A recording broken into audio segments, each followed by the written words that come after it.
प्रभु यीशु मसीह के नाम से आपको नमस्कार और जय मसीह की। प्रभु के नाम की महिमा हो, उसकी स्तुति प्रशंसा हो।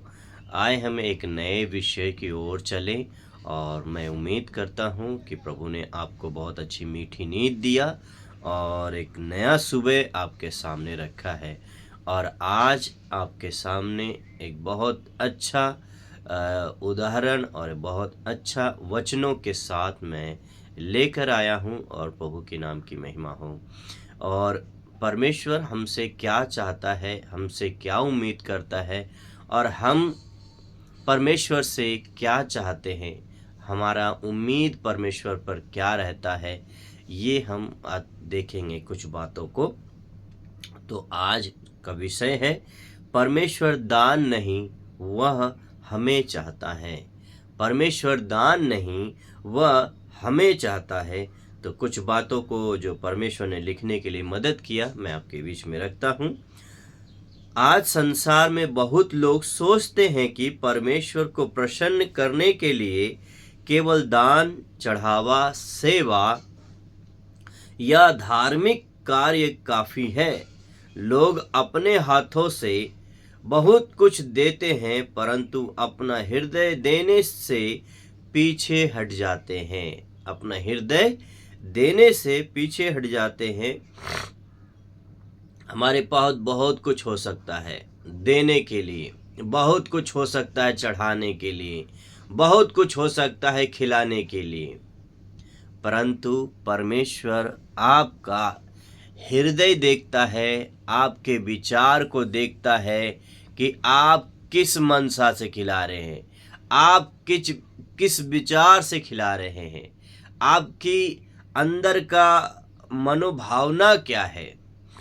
फेमस होना चाहते हैं, लोगों को दिखाना चाहते हैं या जताना चाहते हैं कि मेरे पास ये है, मैं ये करना चाहता हूं। परमेश्वर दान नहीं, वह हमें चाहता है, हमारे हृदय को चाहता है, हमारे उपलब्धियां को चाहता है, हमारे उपस्थिति को चाहता है, हमारे समय को चाहता है।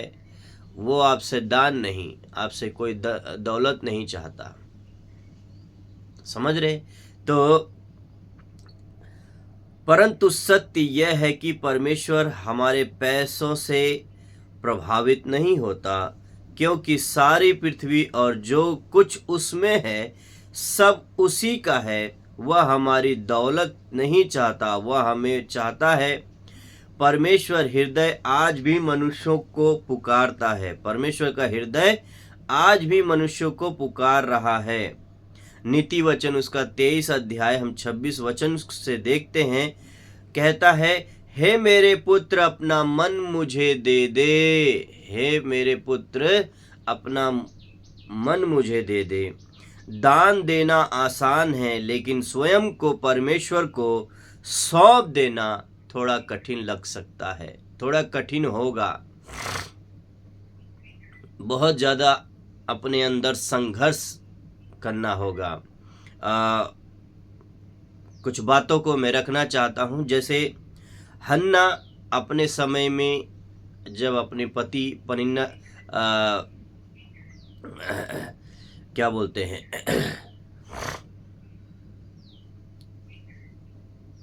उसका पति, हन्ना का पति जब कहता है, क्या 10 बच्चों से मैं तेरे लिए काफी नहीं। स्त्री के लिए एक बच्चा होना बहुत जरूरी है, नहीं तो हर कोई टोकता है, हर कोई ताना मारता, हर कोई गलत निगाह से, गलत विचार से देखता है। बाज है, फलनवा ऐसी है, फलनवा वैसी है, कुछ तो होगी, पापी होगी, तभी तो बच्चा नहीं हो रहा है। लेकिन वही हन्ना का पति कहता है, क्या मैं तेरे लिए 10 बच्चों से अधिक नहीं। लेकिन हन्ना का वही मन नहीं होता है। वो परमेश्वर के मंदिर जाती है, भवन में जाती है, वहां रोकर बिलख कर प्रार्थना करती है। और देखो प्रार्थना करती है और प्रार्थना को देखने वाला भी एक व्यक्ति है। वो देख रहा है और कह रहा है कि नशे में मत रहो, जाओ मुंह धोकर अपने घर जाओ। लेकिन वो मन ही मन प्रार्थना कर रही थी, उसके होठ हिल रहे थे। तो वो कहती कि अभी तो सुबह है, मैं कैसे नशे में रह सकती हूँ स्वामी। फिर वो जान जाता और कहता है कि जा, जो तूने मन्नतें यहोवा के सामने रखी है वो पूरा हो। और उसने कहा, यदि मेरी मन्नतें, मैंने जो प्रार्थना में मांगा है, यदि मुझे मिलेगा, हे यहोवा, मैं उसको तेरे भवन में लौटा दूंगी। जो माँ इतने सालों से एक बच्चे के लिए तड़प रही है, जो माँ अपने लिए इतने तरस रही है, इतने एक बच्चे के लिए तरस रही है, वो माँ कहती है जो मुझे मिलेगा मैं वापस लौटा दूंगा। जब शमूएल पैदा होता है और जब वो 5 साल के होते हैं, तब हन्ना अपने बेटे शमूएल को मंदिर में ले जाके भवन में दान कर आती है, क्योंकि जैसा उसने निर्णय लिया था, जैसा समर्पण किया था, जैसा उसने परमेश्वर के सामने एक सच्चा वादा, एक वाचा बांधा था, वैसा ही हन्ना ने किया, वैसा ही हन्ना ने किया, शमूएल को दे दिया। इसी चीज को परमेश्वर देखता है कि आप परमेश्वर के सामने क्या निर्णय लेते हैं, आप परमेश्वर के सामने आपका समर्पण क्या है। वो बहुत बड़ा दान नहीं, मैं ये नहीं कहूँगा कि शमूएल को दान कर दिया।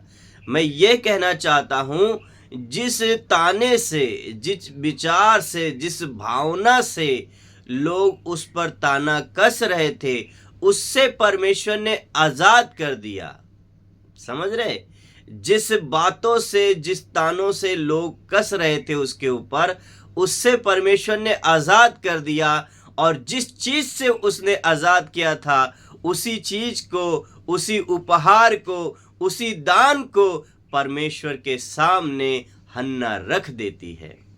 इसीलिए आज का विषय यही है कि जैसे परमेश्वर ने मुझे प्रेरणा दिया, परमेश्वर दान नहीं, वह हमें चाहता, वह हमारे हृदय को देखना चाहता है, वह हमारे विचार को देखता है, वह हमारी मनसा को देखता है कि हम परमेश्वर के प्रति क्या है, हम परमेश्वर के प्रति कैसे हैं। जो हम कहते हैं, क्या हम उसे कर रहे हैं, क्या उसके अनुसार हम चल रहे हैं।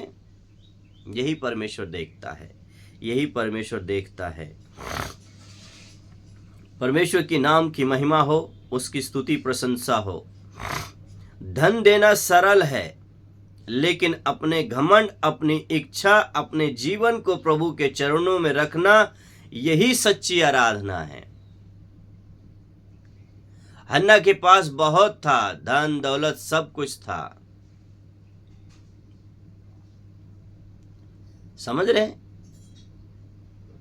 हन्ना के पास बहुत कुछ था। उसका पति उससे खुद कहता है, क्या मैं तेरे लिए 10 बच्चों से काफी नहीं? यही प्रभु आपसे कहता है, क्या मैं सारे धन दौलत, सारे ऐशो आराम से मैं तेरे लिए काफ़ी नहीं? आज प्रभु आपसे बातें करना चाहता है। आज इन्हीं बातों के माध्यम से, इन्हीं वचनों के माध्यम से, क्या आपके लिए प्रभु काफ़ी नहीं है?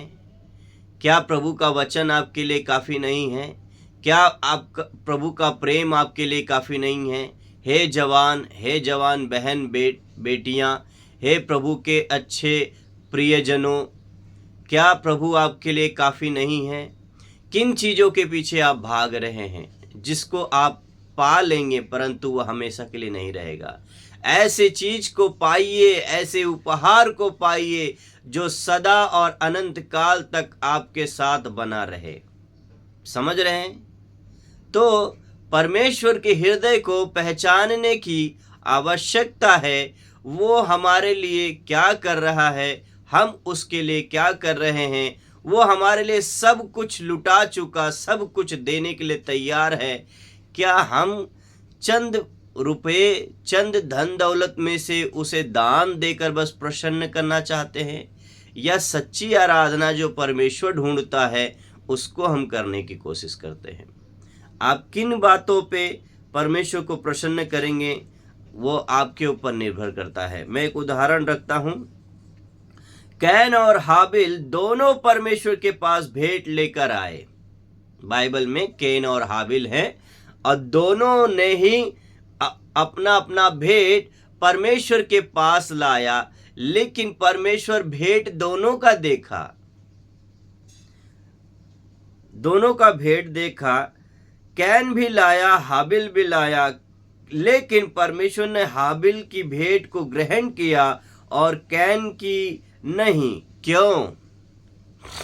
क्यों नहीं ग्रहण किया? लाया तो दोनों ने ही। बहुत लोग कहते हैं अरे इनका परमेश्वर खाली मांस मछली को ही खाता है। कैन ने तो अन्न लाया, अन्न लाया, अन्न लाया, किसान था, उसमें से बहुत कुछ सब्जियां लाया, अन्न लाया, उसको ग्रहण नहीं किया। इनका परमेश्वर मांस मछली को ग्रहण करता है। ऐसा नहीं है मसीह यीशु के प्रियजनों, ऐसा नहीं है परमेश्वर के बच्चों, ऐसा नहीं है परमेश्वर के बेटों बेटियां, ऐसा नहीं है परमेश्वर के संत, ऐसा नहीं है। परमेश्वर मांस मछली को नहीं देखता है, परमेश्वर आपके हृदय को देखता है कि आप किस मनसा से लाए हैं। परमेश्वर किस विचार से आप लाए हैं उस विचार को देखना चाहते हैं। मांस मछली नहीं, अन्न नहीं, रुपया नहीं, सोना चांदी नहीं देखता, वो आपके हृदय को देखता है, आपके विचार को देखता है, आप किस विचार से लाए। लेकिन परमेश्वर ने हाबिल की भेंट को ग्रहण किया और कैन की नहीं। क्यों? क्योंकि परमेश्वर केवल भेंट को नहीं देख रहा था, वह हृदय को देख रहा था। हाबिल का हृदय समर्पित था, उसका प्रेम सच्चा था। आज भी परमेश्वर यही देखता है कि हम क्या लाए हैं, क्या लाए हैं नहीं, बल्कि हम कैसे आए हैं, किस मनसा से आए हैं। प्रार्थना में, प्रार्थना भवन में, चर्चों में, मंदिरों में, मस्जिदों में, गुरुद्वारों में हम कैसे आए हैं ईश्वर के पास, हम किस मनसा से आए हैं, हम किस विचार से जाते हैं, हम किस भावना से जाते हैं, किन भावनाओं से हम मंदिरों में जाते हैं। खाली पाने के लिए, खाली ऊपरी मन से दान दक्षिणा चढ़ाने के लिए? कैसे जाते हैं, किस भावना से जाते हैं? परमेश्वर आज आपसे यदि आप बातचीत कर रहा है, परमेश्वर आपके मन को छू रहा है, तो अपने आप को जांचने की आवश्यकता है, अपने आप से पूछने की आवश्यकता है कि मैं किस मनसा से जाता हूँ, किस विचार से जाता हूँ। बहुत तारीफ पाने के लिए, बहुत लोगों के सामने फेमस होने के लिए, बहुत से लोगों के लिए गवाही बनकर खड़ा होने के लिए। परंतु होइए, प्रभु मना नहीं करेगा, होइए, परंतु कौन सा आपका मनसा है ये आपके ऊपर निर्भर करता है। आपका मनसा क्या है ये आपके ऊपर निर्भर करता है। विश्वास ही से हाबिल ने कैन से उत्तम बलिदान परमेश्वर को चढ़ाया। विश्वास से उसने परमेश्वर को बलिदान चढ़ाया, उत्तम बलिदान चढ़ाया। आए हम पहला पॉइंट देखते हैं जो मैंने पढ़ा, वो इब्रानियों 11 अध्याय उसका 4 वचन था। और हम आगे पहला पॉइंट को देखते हैं। परमेश्वर हमारा हृदय चाहता है, केवल हाथों की भेंट नहीं। पहला पॉइंट यही है, परमेश्वर हमारा हृदय चाहता है, केवल हाथों की भेंट नहीं। बहुत लोग प्रभु को समय देते हैं, धन देते हैं, परंतु अपना हृदय संसार को देते हैं। परमेश्वर हमारी दिखावे से नहीं, भीतर की सच्चाई से प्रसन्न होता है। क्या है? परमेश्वर हमारे भीतर की सच्चाई से प्रसन्न होता है। मनुष्य बाहरी रूप को देखता है, परंतु परमेश्वर यहोवा मन को देखता है। पहला शमूएल 16 अध्याय उसके 7 वचन में ये लिखा है, मनुष्य बाहरी रूप को देखता है, परंतु यहोवा मन को देखता है, मन को जांचता है, मन को खोजता है। क्या है? यदि हृदय प्रभु से दूर है तो सबसे बड़ा दान भी व्यर्थ हो सकता है, व्यर्थ हो सकता है। वचन लिखा है मत्ती रचित सुसमाचार उसका 15 अध्याय उसका 8 वचन में लिखा है, हे ये लोग होठों से तो मेरा आदर करते हैं, पर उनका मन मुझसे दूर रहता है। खाली मन ऊपरी होठों से हे प्रभु हे प्रभु हे प्रभु हे प्रभु हे प्रभु करते हैं, लेकिन हृदय, मन, विचार, भावना कोसों दूर रहता है वचन से, कोसों दूर। इसलिए प्रभु यीशु ने कहा 15 अध्याय में मत्ती में कि ये लोग होठों से खाली मेरा नाम आदर करते हैं, लेकिन इनका मन और इनका हृदय मुझसे बहुत दूर रहता, बहुत दूर रहता है। क्या आप उनमें से एक हैं, या हाबिल के जैसा सच्चा आराधना के लिए सच्चे हृदय के साथ उसके पास आते हैं? आज आराधना का दिन है और आज रविवार है। आप कहाँ कहाँ जाएंगे? प्रभु की नाम की महिमा हो। आप किस भावना से जाएंगे, किस विचार से जाएंगे चर्च में, किस भावना से मंदिरों में जाएंगे, किस भावना से भवनों में जाएंगे, किस मनसा से आप दान दक्षिणा लेके जाएंगे, वो आपके ऊपर निर्भर करता है। प्रभु आपको आशीष और अनुग्रह करे। आए हम दूसरे पॉइंट में चलते हैं। परमेश्वर को हमारा समर्पण प्रिय है। परमेश्वर को हमारा समर्पण प्रिय है। परमेश्वर सोना चांदी का भूखा नहीं है। क्या है? उसको सोना चांदी से कोई मतलब नहीं है। जो सोना चांदी 1 तोला 10 तोला या 50 तोला अपने गले शरीरों में लटकाते हो ना, वो स्वर्ग में पैरों के नीचे हैं। जो महंगे महंगे हीरे जवाहरात और मणि रत्न है ना, वो सब पैरों के नीचे मिलेगा। एक दिन आपको सब कुछ पैरों के नीचे मिलेगा। लेकिन ये मैं नहीं कहूँगा कि आप मत खरीदिए। आप खरीदिए, आप अर्जित कीजिए। आने वाले समय में आप अपना भविष्य बनाइए। परमेश्वर इस चीज़ को मना नहीं करता है। आप सब कुछ करिए, मेहनत करिए। अपने आप को, अपने बच्चों को, अपने परिवार को आपको चलाना आपकी जिम्मेदारी है और परमेश्वर इससे खुश होता है। परंतु जिन चीज़ों से आप सोचते हैं कि मैं ये चढ़ा दूं, वो चढ़ा दूं, परमेश्वर खुश होगा नहीं। आप अपने आप को देने की कोशिश करें। आप अपने आप का हृदय, अपना विचार, अपनी समय परमेश्वर को देने की कोशिश करें। यदि आप कहते हैं कि मैं परमेश्वर से प्रेम करता हूँ, तो उसको अपना समय देने की कोशिश करें। समझ रहे? मसीह यीशु के प्रियजनों, प्रभु आपको आशीष करे, अनुग्रह करे। और वह चाहता है कि हमारा जीवन उसकी वेदी पर जीवित बलिदान बने। इसका मतलब ये नहीं कि जीवित बलिदान बने, अपने आप को काट पीट के डाल दो, ऐसा नहीं। मतलब हमारा जो आराधना का समय है, हमारा जो मन है, हमारा विचार है, उसके प्रति समर्पित होने पाए। जीवित बलिदान का मतलब नहीं कि काट पीट के डाल दो, ऐसा नहीं करिएगा। अपने आप को, अपने विचार को, अपनी भावना को समर्पित करने की जरूरत है। हमें अपना समय निकाल कर प्रभु को देने की जरूरत है। अपने शरीरों को जीवित, पवित्र और परमेश्वर को भावता हुआ बलिदान करके चढ़ाओ। यही तुम्हारी आत्मिक सेवा है।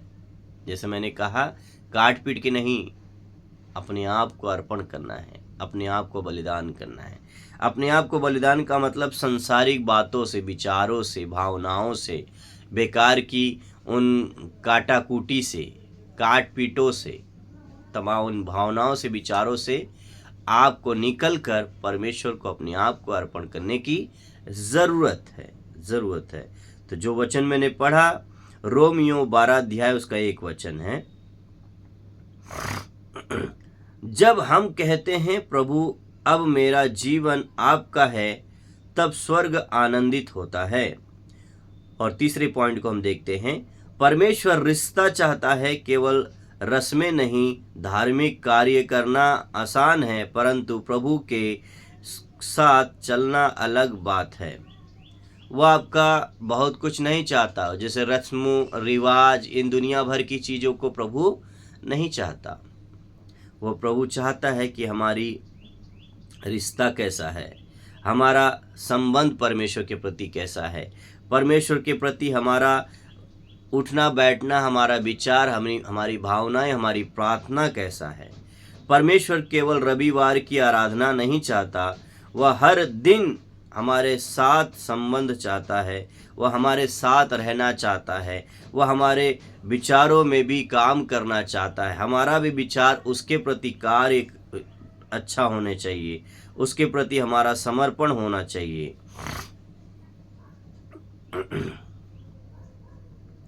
वह हर दिन हमारे साथ संबंध चाहता है। वह चाहता है कि हम उससे बातें करें, उसके साथ समय बिताएं, उसकी आवाज़ सुनने और उसके पीछे चलें। देख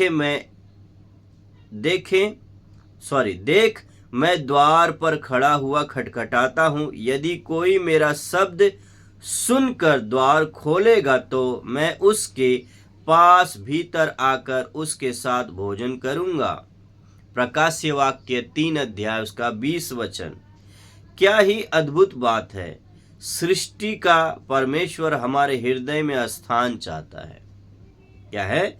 सृष्टिकर्ता, ब्रह्मांड को, पूरे विश्व को बनाने वाला परमेश्वर, वह हमारे हृदय में स्थान चाहता है।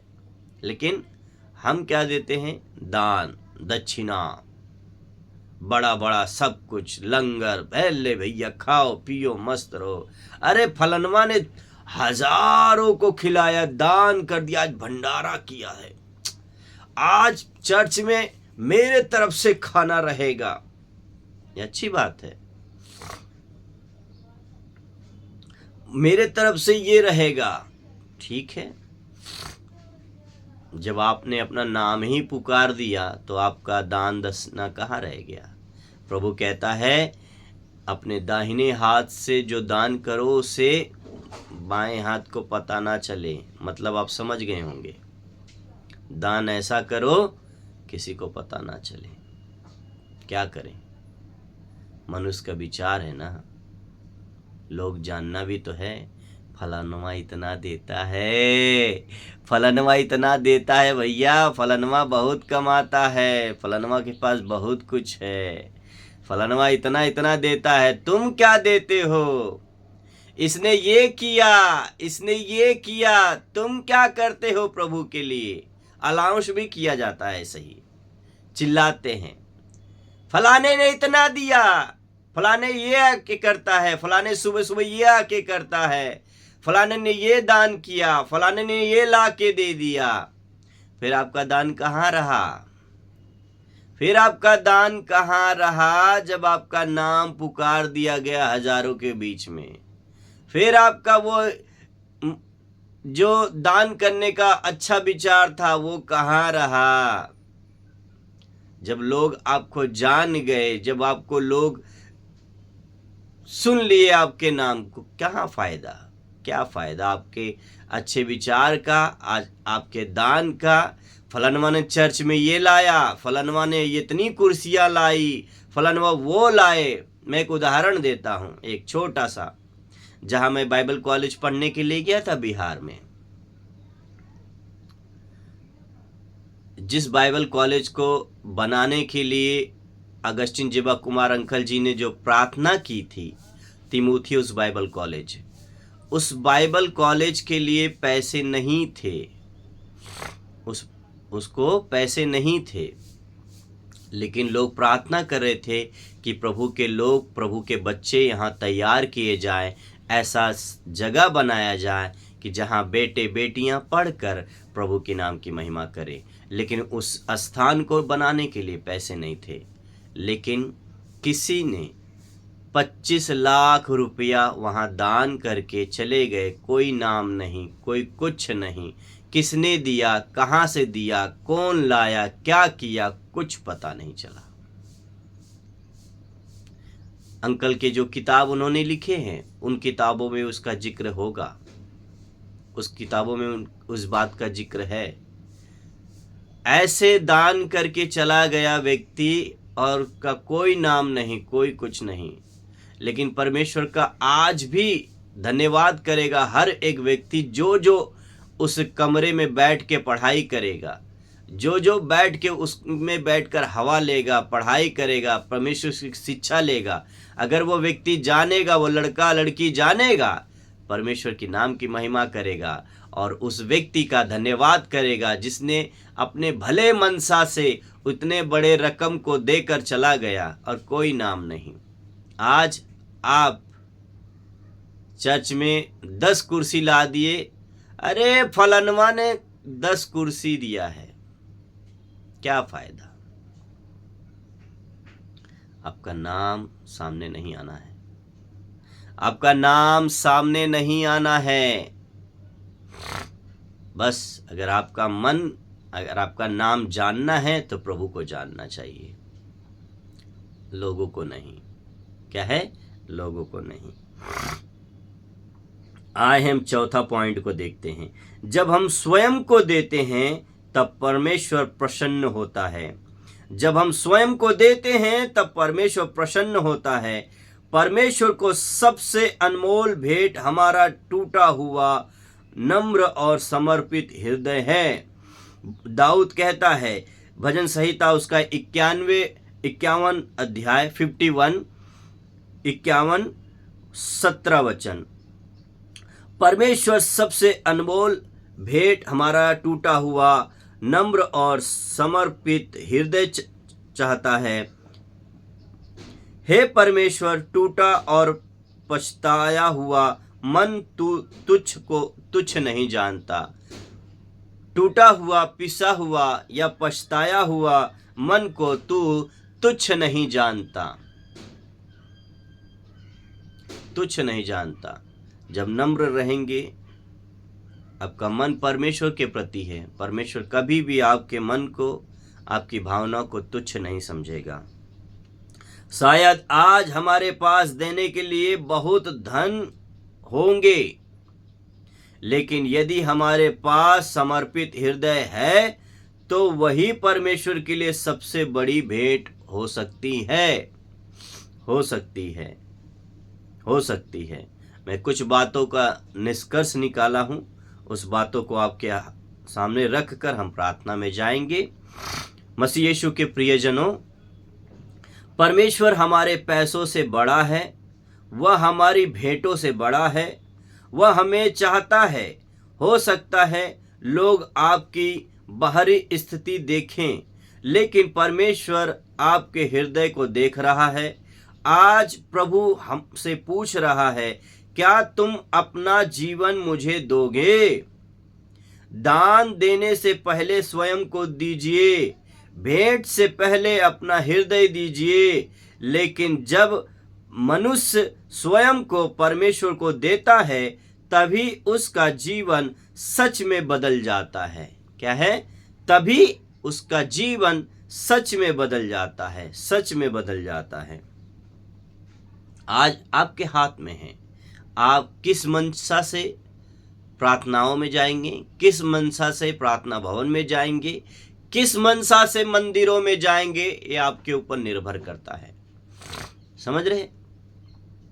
ऐसे बहुत सारे उदाहरण हैं, बहुत सारे उदाहरण हैं और बहुत सारी बातें हैं कि जो आपके सामने रखा जाए वो कम पड़ेगा। लेकिन मेन बात ये है, एक अच्छी बात ये है कि आप अपने आप को परमेश्वर को देने की कोशिश करें।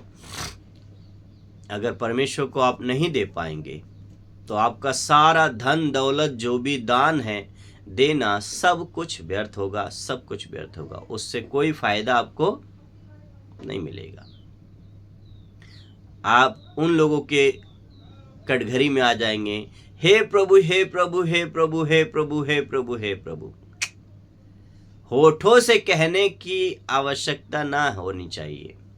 होठों से कहने के लिए खाली नहीं, बल्कि हृदय हृदय हृदय हृदय हृदय में प्रभु को जगह दीजिए। प्रभु आपसे बहुत कुछ बात करेगा। प्रभु आपसे बहुत कुछ बात करेगा। ये विषय कल दोपहर से मेरे मन में चल रहा था, तो आज सुबह मुझे इसे पूरा करने के लिए प्रभु ने मदद किया। मैं प्रभु का धन्यवाद करता हूँ। प्रभु मुझे भी ऐसा मन दे कि मैं भी ऐसे ही बनूँ, मैं बहुत कुछ में सुधार लाने पाऊँ, अपने आप को प्रभु को देने पाऊँ। आए प्रार्थना करते हैं। हे स्वर्गीय अनुग्रहकारी और दयालु परमेश्वर, हम आपका धन्यवाद करते हैं। आपके उत्तम प्रेम के लिए, उत्तम बलिदान के लिए हम आपका धन्यवाद करते हैं, क्योंकि आप केवल हमारी भेंट नहीं बल्कि हमें चाहते हैं। प्रभु यीशु, हम आपका धन्यवाद करते हैं। हमारे हृदय आपसे दूर चला गया हो तो हमें क्षमा कीजिए। हमारे भीतर सच्चा प्रेम, सच्चा बलिदान, सच्चा समर्पण, सच्चा अर्पणता, सच्चा आराधना करने के लिए प्रभु हमें मदद कीजिए और सच्ची आराधना उत्पन्न कीजिए हमारे अंदर। हे प्रभु यीशु, हम आपका धन्यवाद करते हैं। हमारे जीवन, हमारी इच्छा, हमारा मन, हमारा सब कुछ आपके चरणों में समर्पित होने पाए, समर्पित करने पाए। हमें ऐसा जीवन दीजिए जो आपको महिमा देने पाए। हमारे हर एक बातों से प्रभु आपको महिमा मिलने पाए। ज़्यादा से ज़्यादा प्रभु हम आपके करीब होने पाए, ज़्यादा से ज़्यादा हम आपके करीब रहने पाए, ज़्यादा से ज़्यादा हमारे भावना और विचार आपके वचनों के अनुसार मेल खाने पाए। प्रभु, आज जितने लोग भी इन वचनों को, इन बातों को सुनते हैं, प्रभु हर एक को प्रभु आशीष और अनुग्रह कीजिए। जो सुबह उठकर प्रति भोर प्रभु तेरी ओर ताकते हैं, उनसे आप बातचीत कीजिए। प्रभु, इनकी जो भी आवश्यकताएं, ज़रूरतें हैं, मसीह यीशु में आपके दया से पूरा होने पाए। और आज की दिनचर्या, दैनिक जीवन प्रभु जी हर एक के लिए लाभदायक होने पाए। प्रभु, जितने भी लोग सुन रहे हैं, देख रहे हैं, प्रभु सभी के परिवार के लिए, सभी के बेटे बेटियों के लिए, सभी के माता पिता के लिए, सभी के बच्चों के लिए, उन तमाम सभी के लिए प्रभु मैं प्रार्थना करता हूँ। हमारे देश के राष्ट्रपति प्रभु, हमारे देश के प्रधानमंत्री, मुख्यमंत्री, जिलाधिकारी, सैनिक, सिपाही, डॉक्टर, नर्स, मरीज, कैदी, दीन दुखी, गरीब, उन तमाम वेश्यागमन में बेची गई बहनें, उन तमाम किन्नर समाज के बहनों को, मौसी लोगों को, प्रभु सबको तेरे हाथ में सौंपता हूँ। प्रभु, उन तमाम जो के जेल में कैद हैं प्रभु, जो बेगुनाह हैं, जो गुनहगार हैं, सबके ऊपर आप दया करें। वो अपने मन को बदलने पाए, अपने जीवन को बदलने पाए, अपने माता पिता, अपने भाई बहनों का, अपने परिवार का सेवा करने पाए, देखभाल करने पाए। प्रभु, हर एक प्रभु आज यात्रा करने वाले, चाहे वो जहाज में हो, चाहे वो पानी वाले जहाज में हो, चाहे वो रेल में हो, चाहे अपनी वाहनों से जो कोई भी यात्रा आज कर रहा है प्रभु, हर एक की यात्रा सफल और कुशल और मंगल मय होने पाए। प्रभु, आज का वचन जो हमारी आराधनालयों में मिलेगा, आज जो हमें प्रभु वचन आपकी ओर से मिलेगा, एक एक वचन हमारे हृदयों को छूने पाए, एक एक वचन प्रभु हमें बातचीत करने पाए, और आपका वचन हमें प्रभु जी एक नया बल, एक नई सामर्थ देने पाए, ताकि हम आपके प्रति समर्पित होने पाए, आपके प्रति अर्पणता में आने पाए, आपके वचनों को हम भली भांति ग्रहण करने पाए। हम धन्यवाद करते प्रभु, आज आपने हमसे बातचीत किया। आप दान नहीं, परंतु आप हमारा हृदय चाहते हैं, आप हमारा समय चाहते हैं, आप हमारा एक एक पल को देखते हैं। प्रभु, हम धन्यवाद करते हैं। हम बहुत समय मोबाइलों में बिताने वाले होंगे, हम बहुत समय लोगों से बातचीत करने वाले होंगे, बहुत समय हम लोगों के साथ घूमने वाले हो सकते होंगे, बहुत समय हम इधर उधर बैठकर बर्बाद कर देते होंगे, परंतु आज अपने आप का निर्णय लीजिए कि आप परमेश्वर के साथ अपना समय कितना व्यतीत करना चाहते हैं। यह आपके ऊपर है मसीह यीशु के प्रियजनों। आपसे परमेश्वर बातचीत करता है। आप अपने आप को जांचे परखे और प्रभु में भली भांति चलने की कोशिश करें। धन्यवाद करते हैं प्रभु, आज आपने हमें एक उत्तम बातों से बातचीत किया, अपने वचनों के द्वारा बातचीत किया। हमें अर्पण होने में, हमें समर्पित होने में पिता आप हमारी सहायता मदद करें। हम धन्यवाद करते पिता, सारा आदर महिमा इज्जत गौरव प्रभु मैं आपको देता हूँ। धन्यवाद के साथ प्रभु यीशु मसीह के नाम से इस प्रार्थना को मांगता हूँ पिता, सुने और ग्रहण करें। आमीन आमीन आमीन। प्रभु आपको आशीष और अनुग्रह करे और आज का दिन आपके लिए अच्छा हो और शुभकामनाएं हैं। आपका हर एक काम भली भांति बहुत अच्छे से होने पाए। प्रभु आपको आशीष और अनुग्रह करे। धन्यवाद। जय मसीह की।